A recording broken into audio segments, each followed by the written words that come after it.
الحمد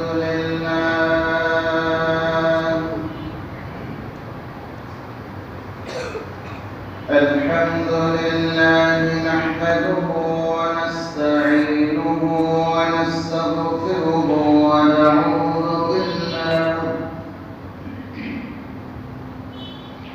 ونعوذ بالله من شرور أنفسنا من يهد الله فلا مضل له ومن يضلله فلا هادي له ونشهد أن لا إله إلا الله وحده لا شريك له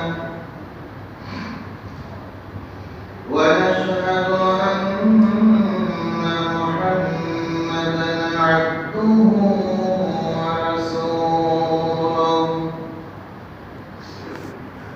الذي أرسله بالحق بشيرا ونذيرا وداعيا إلى الله بإذنه وسراجا منيرا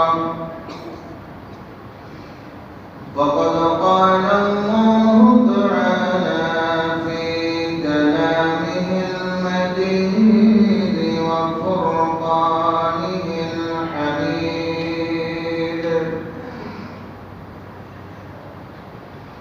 أعوذ بالله من الشيطان الرجيم بسم الله الرحمن الرحيم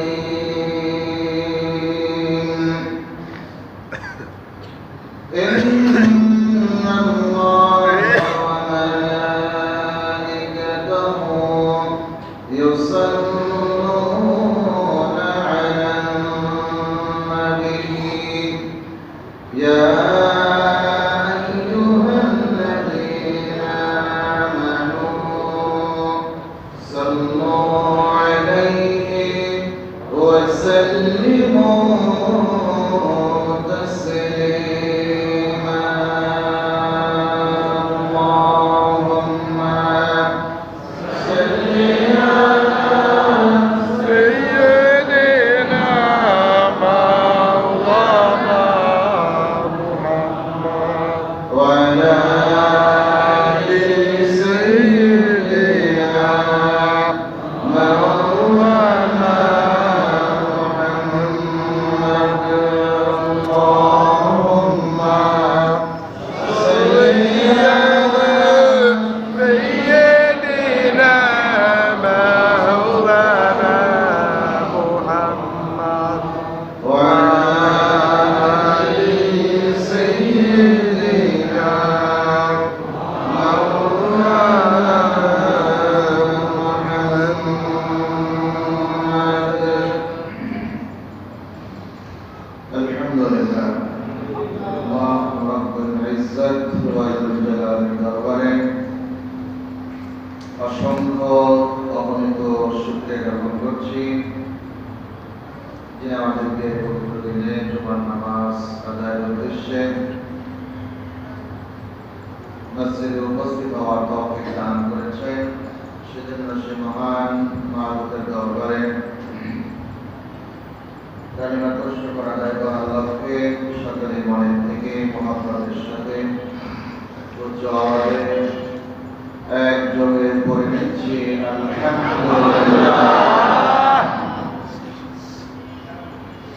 আমি আপনাদের সম্মুখে কোরআন এবং সুন্নাহর আলোকে হজের গুরুত্ব ও ফজিলত বর্ণনা করতেছিলাম।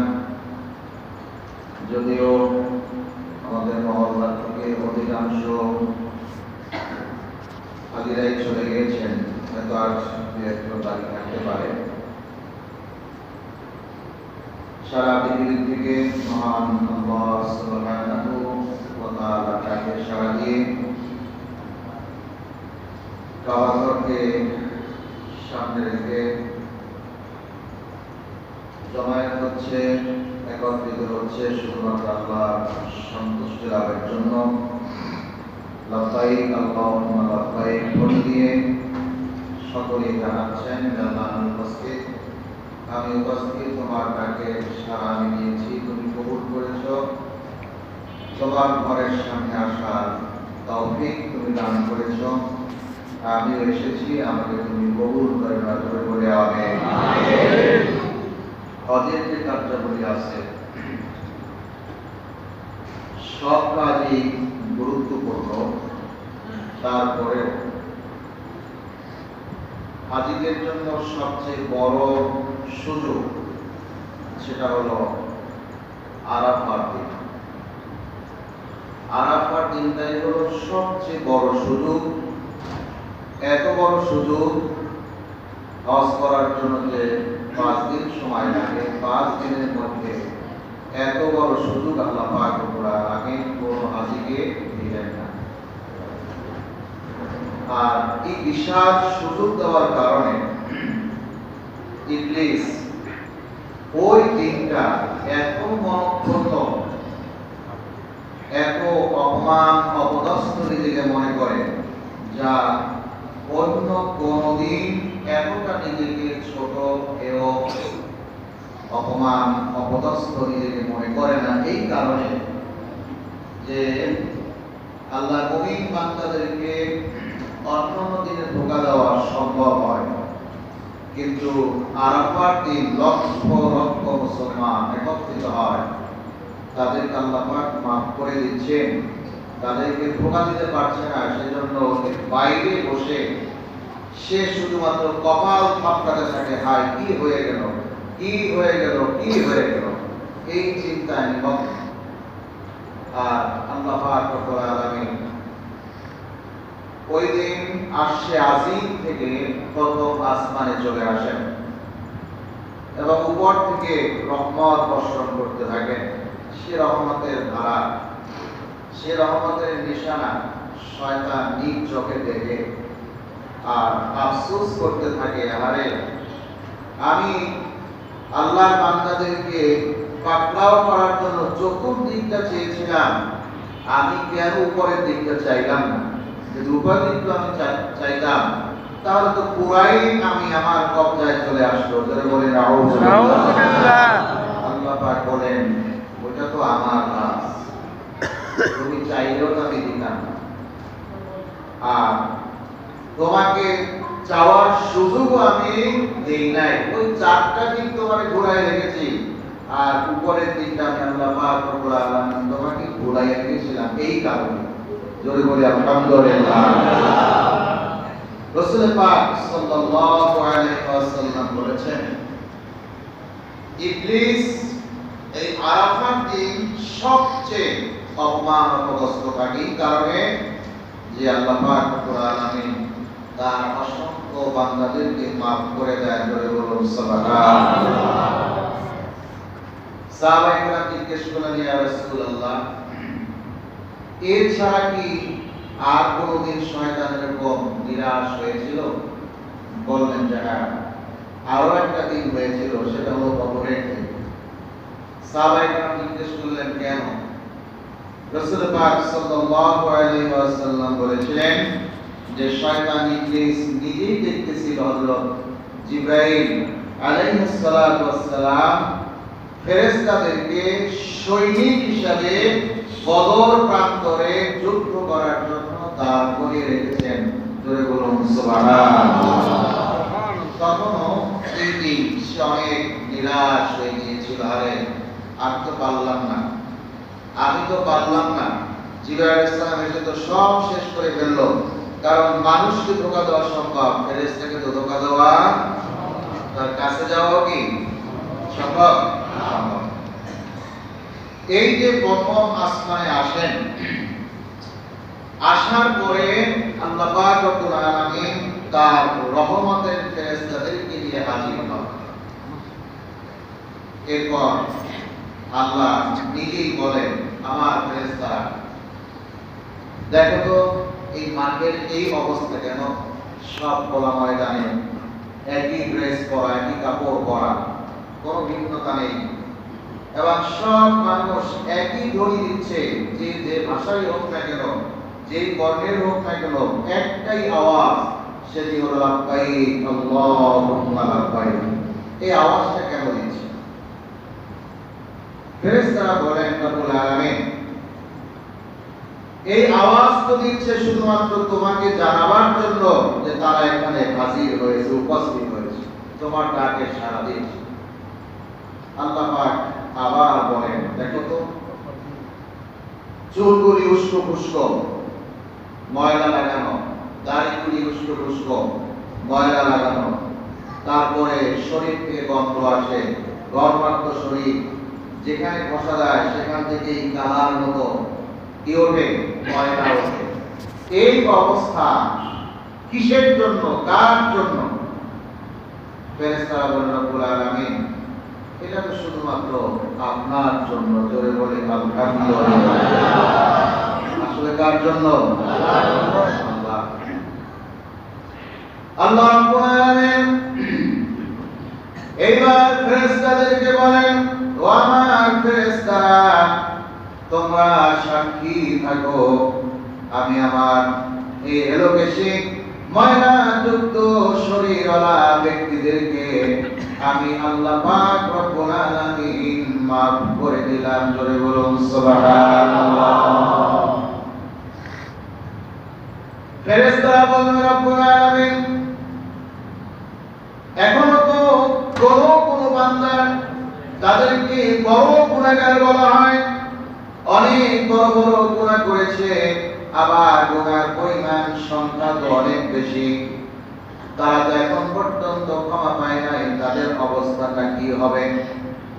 আল্লাহ পাক রব্বুল আলামিন বললেন, যাও আমার কম গুনাহগার বান্দা যারা আছে, আমার ওলি যারা আছে, আমার বন্ধু যারা আছে, আমার বন্ধুদের খাতিরে, তাদের সম্মানের খাতিরে ওই সকল বড় বড় গুনাহওয়ালা বান্দাদেরকেও আমি মাফ করে দিলাম। জোরে বলুন সুবহানাল্লাহ। তারাও সেদিন ক্ষমা পেয়ে যাবে। এই জন্য রাসূল পাক সাল্লাল্লাহু আলাইহি ওয়াসাল্লাম বলেছেন,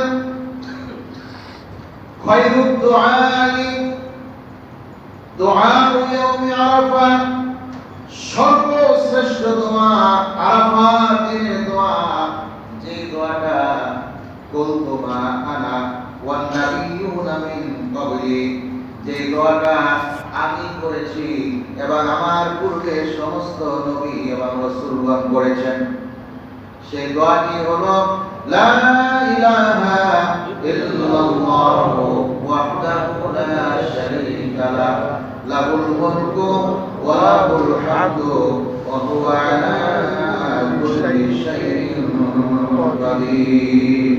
এই দোয়াটা হলো সর্বশ্রেষ্ঠ দোয়া। দোয়ার মধ্যে বলা হলো আল্লাহ ছাড়া কোনো মাবুদ নাই, আছে না? আল্লাহ ছাড়া কোনো মাবুদ নাই, আমি সাক্ষ্য দিচ্ছি আল্লাহ এক। কয়জন? ধরে বলো একজন।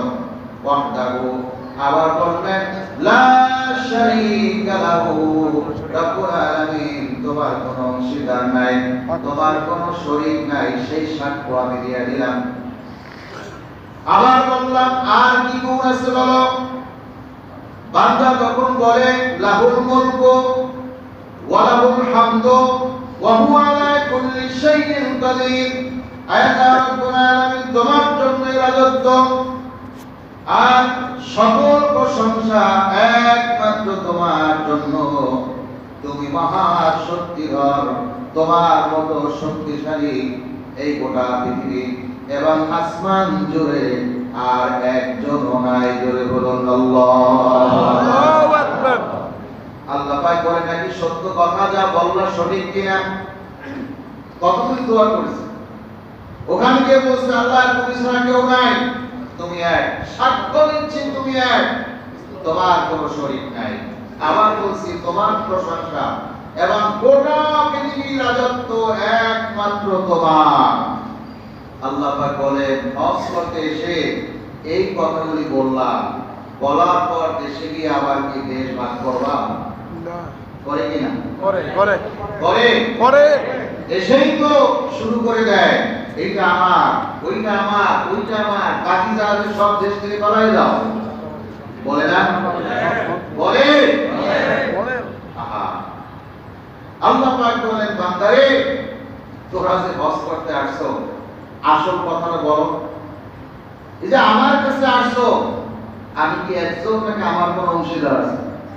সঙ্গে সঙ্গে বলে দাও, আল্লাহ তুমি এক, সাক্ষ্য দিচ্ছি তুমি এক, লা শারীকা লাহু, তোমার কোনো কি নাই, শরীক নাই, অংশীদার নাই, কোনো শরীক নাই। দেশে এসেই হজ করার পর দেশে এসেই বলে সকল ক্ষমতার উৎস জনগণ। আরো আসতে বলেন, বলে না? ওখানে গিয়ে বললাম বহু আলা কুল্লি ইন্নাকা আলা কুল্লি শাইইন কদির, সকল ক্ষমতার একচ্ছত্র মালিক তুমি, আল্লাহ গোটা পৃথিবীর রাজত্বটাও তোমার। আর আমি এখানে এসে বললাম না, এটা আমার, এটা কার? ওই তোমারটা তোমার কাছে রেখে আসছি, সৌদি আরব রেখে আসছি, দেশে আসার পরে এই দেশটা জনগণের ভাগ করে দিয়ে দিচ্ছি। জোরে বলে নাউজুবিল্লাহ। ইমানকে শক্ত করতে হবে। কি করতে হবে? ইমানকে শক্ত করতে হবে। আমি কি বললাম আর কি করলাম এটা মিল থাকতে হবে। নতুবা রাসূল পাক সাল্লাল্লাহু আলাইহি ওয়াসাল্লাম বলেছেন, একজন হাজী, কয়জন হাজী? একজন। আবার বলেন, কয়জন হাজী? একজন। একজন হাজী যদি হজ্জে মাবরুর হয়, হজ তার কবুল হয়, এই একজন হাজী তার আত্মীয় স্বজন পাড়া প্রতিবেশীদের মধ্য থেকে 400 মানুষকে সুপারিশ করে জান্নাতে পৌঁছাই দেবে। জোরে বলুন সুবহানাল্লাহ। এটা ওইখানে এক কথা আর এইখানে এক কথা। এইটা বলে 400 দূরের কথা, নিজেই যাওয়া কষ্ট হয়ে যাবে। ঠিক ঠিক ঠিক ঠিক, কষ্ট হয়ে যাবে। বান্দা বলে লাব্বাইক আল্লাহুম্মা লাব্বাইক, বলে না? অর্থ কি? আল্লাহ আমি হাজির, আমি হাজির। আল্লাহ পাক সঙ্গে সঙ্গে জিজ্ঞেস করলেন, তুমি যে হাজির হইলা, কার কাছে হাজির হয়েছো? যার কাছে হাজির হয়েছো তাকে কি একজন মানো না একাধিক মানো? আমি সঙ্গে সঙ্গে বলি দিলাম, লা শারীকা লাকা লাব্বাইক, না আল্লাহ তোমার কোনো শরীক নাই। তোমার কি নাই? শরীক নাই। আবার বলেন, তোমার কি নাই? শরীক নাই। যার যার দেশে গিয়া শরীক বানাই ফেলে।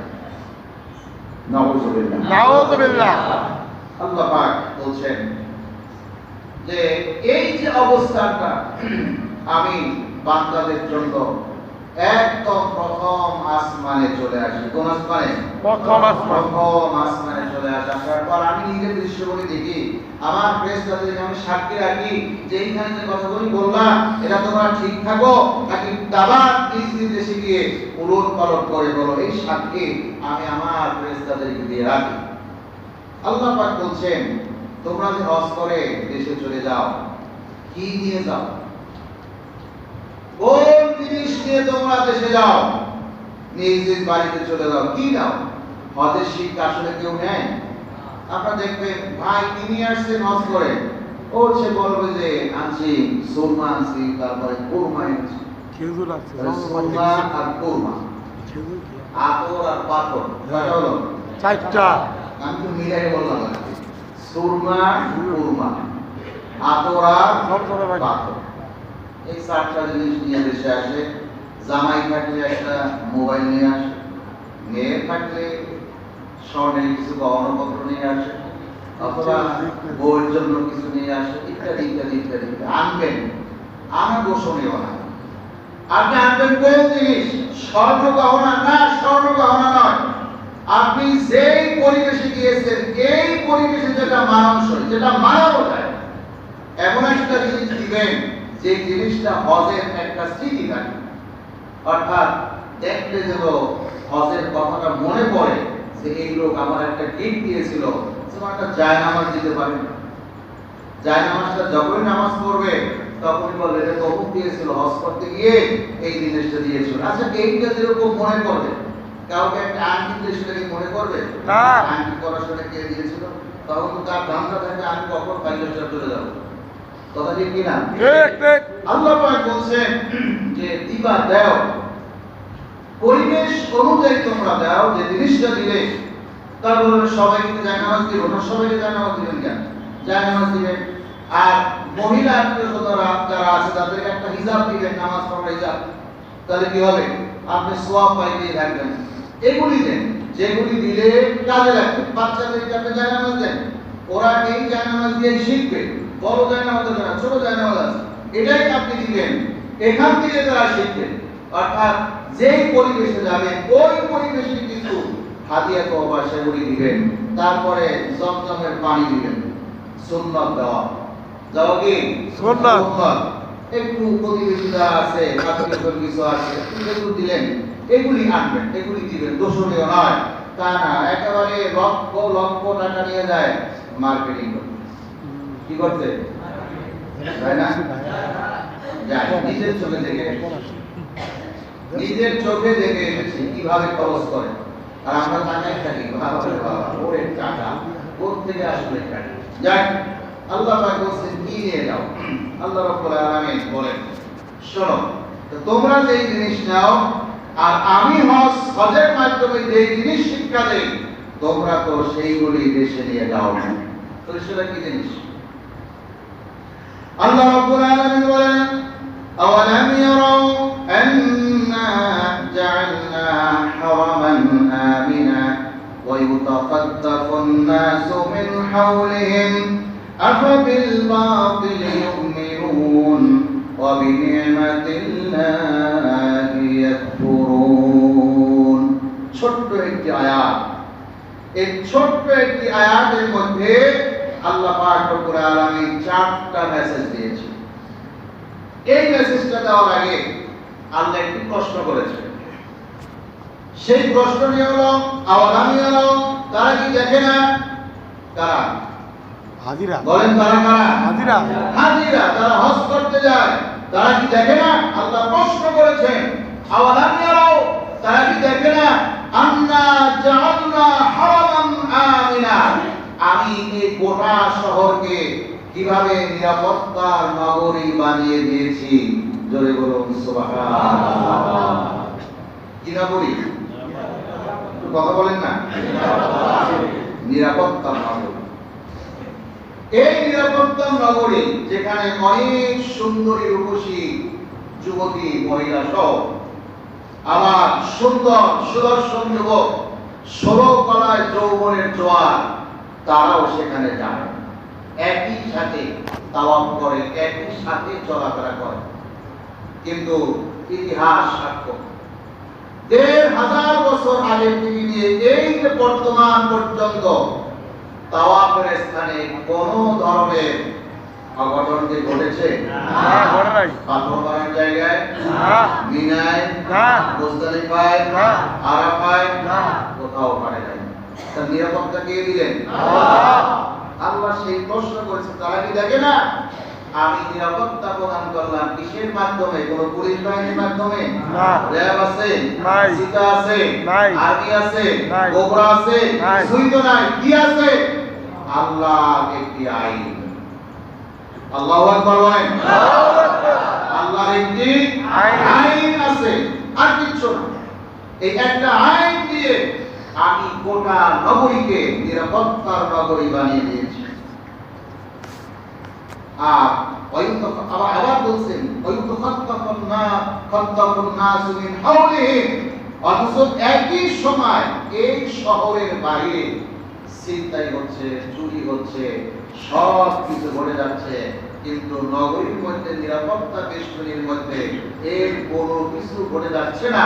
অথচ এই নিরাপত্তা বেষ্টনীর মধ্যে সবচেয়ে বেশি সম্পদ প্রত্যেক হাজির কাছে লক্ষ লক্ষ রিয়াল সবার কাছে রয়েছে, এই নিরাপত্তা বেষ্টনীর মধ্যেই রয়েছে। জোরে বলুন সুবহানাল্লাহ। এখানে চুরি হচ্ছে না, ডাকাতি হচ্ছে না, সম্পদ ছিনতাইকারী হচ্ছে না, নারী ছিনতাই হচ্ছে না, ধর্ষণ হচ্ছে না, তারপরে ইফটিজিং হচ্ছে না, কোনো কিছুই হচ্ছে না। সম্পূর্ণ নিরাপত্তার দায়িত্ব আল্লাহ পাক রব্বুল আলামিন নিয়েছেন একটি মাত্র আইনের মাধ্যমে, সেটা হলো খবরদার এটা আমার নিরাপত্তা ঘোষণা। আমি ঘোষণা করেছি এইখানে যদি কেউ খারাপ চোখ দিয়ে দৃষ্টিপাত করো, আমি আল্লাহ পাক রব্বুল আলামিন তোমার চোখটা উপড়ে ফেলে দেব। জোরে বল আল্লাহু আকবার। কোন কিছু কুদৃষ্টি দিবা, আমি পুলিশের হাতে তোমাকে ধরাই দেব, তুমি বাঁচতে পারবে না। তাও করতেছিলাম, দেখলাম ওখানে তো পুলিশ সেনাও করেন, লম্বা জুব্বা পরা, পাগড়ি পরা, তারপরে রুমাল পরা, একটা গ্রেফতার মতো আল্লাহ ধরলো কেটে তাওয়াফের মধ্যে কাজ করলো না, ওকে ধরে টাইনে হ্যাসটা নিয়ে রেখেছে। ওরা সিসি ক্যামেরা দিয়ে দেখছে এ কোন সময় জানি কার পকেটে হাত দিয়েছিল কেউ জানে না। অথচ পুলিশ এসে তাকে দাঁড়াই আছে, তাকে ধরে নিয়ে চলে। এটা আল্লাহর বিধান। কার বিধান? এই যে ধরাই দিল, এটা কি মনে করেন মানুষ তার খুব সহজে ধরতে পেরেছে না আল্লাহ পুলিশের হাতে তাকে উঠাই দিয়েছে? আল্লাহ পুলিশের হাতে তাকে ধরাই দিয়েছে। তার কারণ এই বিধানটা আমার বিধান, আমি ঘোষণা করেছি। অথচ চতুর্পাশে চিন্তাই হচ্ছে, তারপরে কত কত অবলম্বন ঘটে যাচ্ছে, কিন্তু এই নিরাপত্তা বেষ্টনীর মধ্যে কোনো কিছুই হচ্ছে না। আল্লাহ পাক এরপরে বলছেন আফাবিল বাতিল ইউমিনুন, আফাবিল বাতিল ইয়াকুরুন, আফাবিল বাতিল ইউমিনুন, যে তোমরা কি মানুষের কথা অর্থাৎ মানুষ রচিত তন্ত্রমন্ত্র এইগুলিকে এর পরেও বিশ্বাস করবে? অবিনিয়ামাতিল্লাহি ইয়াকুরুন, আর আমার অসংখ্য নিয়ামতকে তোমরা অস্বীকার করবে না। কথা এটা এখন বলবেন আল্লাহর নিয়ামতটা কি? এখন আল্লাহর নিয়ামত যদি একটা একটা করে বলি তো অনেক সময় লাগে, এক কয়েক লাইনে বলার চেষ্টা করি। প্রথম হলো এই আল্লাহ পাক রব্বুল আলামিন এই পৃথিবীতে 18,000 মাখলুকাতের মধ্যে আল্লাহ পাক আমাকে সর্বশ্রেষ্ঠ মাখলুক বানিয়েছেন। আমি একজন মানুষ। আমি একজন কি? মানুষ, বিবেকবান মানুষ। এটা প্রথম নিয়ামত। এই বিবেকবান মানুষের মধ্যে আল্লাহ পাক রব্বুল আলামিন আমাকে আপনাকে ঈমানদার মানুষ বানিয়েছেন, ঈমানদার বান্দা বানিয়েছেন। সবচেয়ে বড় নিয়ামত। সবচেয়ে বড় কি? নিয়ামত। আবার ঈমানদার বান্দা, অসংখ্য ঈমানদার বান্দাদের মধ্যে আল্লাহ পাক রব্বুল আলামিন আমাকে আপনার ঘাটটা ধরে আল্লাহর ঘরে ঢুকাই দিয়েছেন। 5 ওয়াক্ত নামাজ পড়ার তৌফিক দিয়েছেন, রমজান মাসে রোজা রাখার তৌফিক দিয়েছেন, কোরআন তেলাওয়াত করার তৌফিক দিয়েছেন, কোরআন বোঝার তৌফিক দিয়েছেন। এটা আরো বড় নিয়ামত। বলি সুবহানাল্লাহ। নিয়ামত কি না? এর থেকে বড় নিয়ামত আল্লাহ পাক রব্বুল আলামিন আমাকে সর্বশেষ নবী, সর্বশ্রেষ্ঠ নবী, আখির জামানার পয়গম্বর নবী মুহাম্মদুর রাসূলুল্লাহ সাল্লাল্লাহু আলাইহি ওয়াসাল্লামের উম্মত করে পাঠিয়েছেন। জোরে বলি আলহামদুলিল্লাহ। সেই নবীর উম্মত হওয়ার জন্য, আমাদের নবী হওয়ার জন্য ঈসা আলাইহিস সালাম বলছে আল্লাহ আমাকে এখন পাঠায় না, শেষ নবীর উম্মত করে, মানে শেষ জামানার উম্মতকে নবী করে পাঠাও। আল্লাহ বললেন না, এটা ফয়সালা হয়ে গেছে। কি হয়ে গেছে? ফয়সালা হয়ে গেছে। তখন ঈসা আলাইহিস সালাম বললেন, আল্লাহ ফয়সালা যদি হয়ে থাকে আমার তো কিছু করার নাই, তাহলে আরেকটা কাজ কি করা যায়? বলে তাহলে ওই উম্মতের দলভুক্ত আমারে করা যায় কিনা? তার মানে ওই নবীর উম্মত আমি হব, আর ওই উম্মতের অন্তর্ভুক্ত আমি হতে চাই। এটা খালি আছে কিনা? আল্লাহ বললেন এই অপশনটা খালি আছে। জোরে বলি সুবহানাল্লাহ। আল্লাহ পাক বললেন এই অপশনটা খালি আছে, তুমি যদি চাও তাহলে তোমাকে দেব। বলে চাই মানে তাড়াতাড়ি ওই উম্মতের অন্তর্ভুক্ত করে ফেলো। আল্লাহ পাক বললেন যাও প্রভু। তার ঈসা আলাইহিস সালাম একজন নবী, ঈসা আলাইহিস সালাম একজন নবী। উনি কিন্তু আমাদের কাতারে, উম্মতের কাতারে পৃথিবীতে আবার আগমন করবেন না? এই বিশ্বাস আছে তো? আগমন করবেন। তো সেই নবী উম্মত আল্লাহ পাক রব্বুল আলামিন আমাদেরকে পাঠিয়েছেন সবচেয়ে বড় নিয়ামত। এর থেকেও বড় নিয়ামত আল্লাহ পাক রব্বুল আলামিন সর্বশ্রেষ্ঠ আসমানি কিতাব কোরআনুল কারীম, যার একটি অক্ষর এমনি তেলাওয়াত করলে কমপক্ষে 10 নেকি, নামাজে তেলাওয়াত করলে কমপক্ষে 100 নেকি আল্লাহ পাক রব্বুল আলামিন দান করেন। জোরে বলুন সুবহানাল্লাহ। একটি বড় নিয়ামত কঠিন হাসরের মাঠে মানুষ যখন ইয়া নাফসি করবে, আমার আপনার নবী বলবে উম্মতি ইয়া উম্মতি, উম্মতি ইয়া উম্মতি। এর থেকে বড় নিয়ামত আল্লাহ পাক রব্বুল আলামিন আমাদের নবীকে বলবেন, জান ইয়া রাসূলুল্লাহ, আপনার উম্মতদেরকে সুপারিশ করে আমার তৈরি সুন্দর জান্নাতে পৌঁছায় দেন। জোরে বলুন সুবহানাল্লাহ। এটা হলো সবচেয়ে বড় নিয়ামত। আল্লাহ পাক রব্বুল আলামিন বলেছেন, ওয়া বিনিয়ামাতিল্লাহি ইয়াকফুরুন, তাহলে আমার নিয়ামতকে তোমরা অস্বীকার করো। আল্লাহ প্রশ্ন করেছেন, আর কাফেরদের তন্ত্রমন্ত্র সেগুলিকে তোমরা বিশ্বাস করো, অথচ ওইগুলোর ভিতরে কোনো শান্তি নাই। আজ দেখুন ইউরোপ বলে আমেরিকা বলে, এই আমেরিকার একজন মানুষ যদিও সেদিন ভাষণ দিয়েছে, সেই ভাষণের ভিতরে সব দোষ ইরানের, ওনার কথা নয়। অথচ এই একজন মানুষ একটা চেয়ার, এই চেয়ারে যেই বসে ওইটাই খারাপ, ওইটাই খারাপ। শুধু খারাপ না, চরমভাবে খারাপ। একজন মানুষ গোটা পৃথিবীতে অশান্তি সৃষ্টি করে রেখেছে।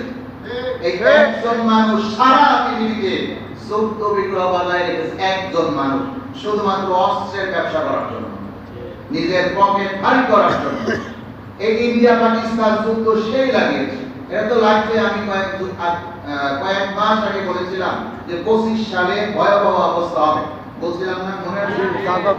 অঙ্ক ভুল হতে পারে, কোরআন হাদিসের হিসাব ভুল হতে পারে, কিন্তু বলেছিলাম যে যুদ্ধ বিগ্রহ লেগে যাবে এবং এই সালটা ভালো যাবে না, 26 সালও ভালো যাবে না, 27 সালও ভালো যাবে না। আশা করা যায় 28 সালটা আংশিক ভালো যাবে বলি ইনশাআল্লাহ। এখন যে দিনগুলি আসতেছে খুব একটা ভালো আসতেছে না। ওই এই ইন্ডিয়া পাকিস্তান যুদ্ধ লাগে গেছে, আবার যুদ্ধ থামায়ও দিচ্ছে। কখন থামাবে জানেন? যখন দেখি ইন্ডিয়া পারতেছে না, পাকিস্তান মেসাকার করে ফেলছে, তখন হ্যাঁ তাড়াতাড়ি থামাও, তাড়াতাড়ি থামাও, এই সন্ধির প্রস্তাবে আসে। কিন্তু যদি উল্টা হতো যে এই ইন্ডিয়া জিতে যাচ্ছে, পাকিস্তান হেরে যাচ্ছে, জীবনেও এই যুদ্ধ থামাবো না। আপনি বলবেন তাহলে আপনি কি প্রেসিডেন্টের সাথে থাকেন? না, আমি থাকি না, আমি থাকি না। আমি ইতিহাস বলতেছি, কোরআন হাদিসের ইতিহাস, মানুষের বানানো বসা ইতিহাস না, টিকেটরি ইতিহাস বলি নাই। আমিরের ইতিহাস বলতেছি না, কোরআন হাদিসের ইতিহাস বলতেছি।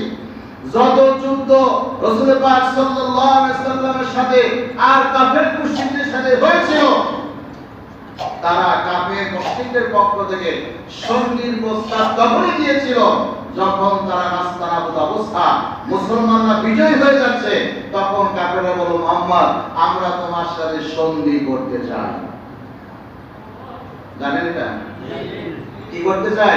সন্ধি করতে চাই। এই সন্ধির পিছনে একটা অসৎ উদ্দেশ্য ছিল তাদের। সেটি হলো এই যে সন্ধি করবে ও তো মুহাম্মদ, সে তো মিথ্যা বলে না, আমানতের খেয়ানত করবে না, ওয়াদাও ভঙ্গ করবে না, ওয়াদা ভঙ্গ তো আমরা করবো, সে তো করবে না। তো যুদ্ধ থামাই দিয়েছে তারা, কাফের প্রস্তাবে যুদ্ধ থেমে গেছে। এরা সংগঠিত হয়েছে, সংগঠিত হওয়ার অস্ত্রের শস্ত্রের সন্ধি দেওয়ার পরে এরাই আবার প্রত্যেকটা সঙ্গে এই কাফের গোষ্ঠী, মুশরিক গোষ্ঠীরা ভঙ্গ করছে। মুসলমান ভাঙে নাই, মুসলমান ভাঙে। আপনারা দেখেছেন এই যে কয়েকদিন আগে ইসরায়েল এবং ফিলিস্তিন যুদ্ধ হয়েছিল, যখন দেখলো যে ইসরায়েলে কান্নার জোয়ার বয়ে যাচ্ছে, অসংখ্য সৈনিক মারা যাচ্ছে, তখন এই বদমাইশ ওই চেয়ারে বসে বলছে যে সন্ধি করো, যুদ্ধ থামাও, একটু বিরত দাও। তার মানে আমার অস্ত্র গাড়ি, অস্ত্রের জাহাজ এখন পর্যন্ত ইসরায়েল পৌঁছে নাই, 4 দিন সময় লাগবে, এই 4 দিনে যুদ্ধ করো না, বন্ধ রাখো। করছিল না? করছিল?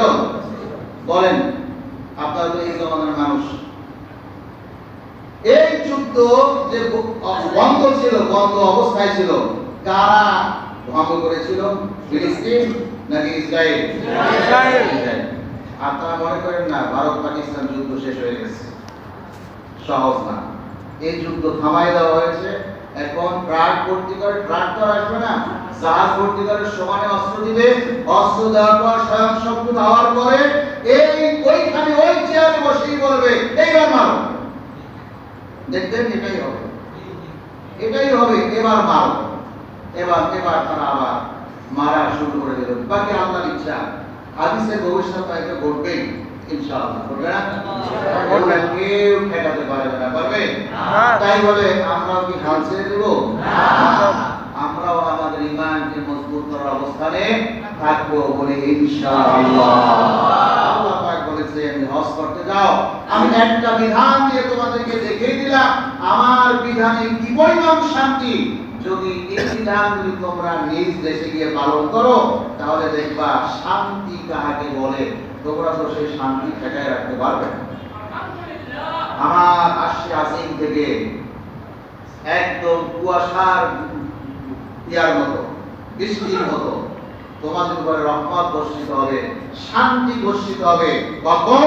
যখন তোমরা আমার বিধানগুলা তোমাদের ব্যক্তিগত জীবনে, পারিবারিক জীবনে, সামাজিক জীবনে, রাষ্ট্রীয় জীবনে পালন করবে, তখন এই শান্তি তোমরাই বহন করতে পারবে।